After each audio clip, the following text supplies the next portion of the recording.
म्हणजे प्रत्येकच रुग्णांना पोटाचीच लक्षणं असावी किंवा आतड्यांचीच लक्षणं असावी असं नाही आहे. भरपूर रुग्णांना फक्त ताप, कणकणी, डोकेदुखी, घसादुखी, खोकला, थकवा अशा प्रकारची लक्षणं असतात. मग त्यांच्यामध्ये जुलाब, मळमळ होणं, उसमळणं, पोटदुखी अशी लक्षणं नसू पण शकतात.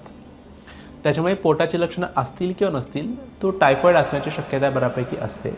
आणि टायफॉईडची जी टेस्ट आहे ती शक्यतो पहिल्या आठवड्यामध्ये पॉझिटिव्ह येत नाही, ती दुसऱ्या आठवड्यामध्ये पॉझिटिव्ह येते. ज्यावेळेस आपण विडाल टेस्ट करतो, जे खूप कॉमनली आपण टायफॉईडसाठी करतो, ती शक्यतो पहिल्या आठवड्यामध्ये पॉझिटिव्ह येत नाही. त्याच्यामुळे टायफॉईडमध्ये घाबरण्यासारखं असं काही नाही आहे.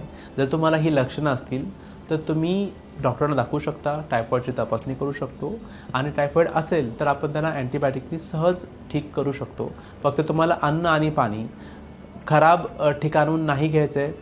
स्वच्छ आपले हात धुवायचे ज्यावेळेस पण तुम्ही बाहेरचं वगैरे अन्न खाताय आणि चांगल्या ठिकाणाहून अन्न, पाणी तुम्हाला वापरायचं आहे.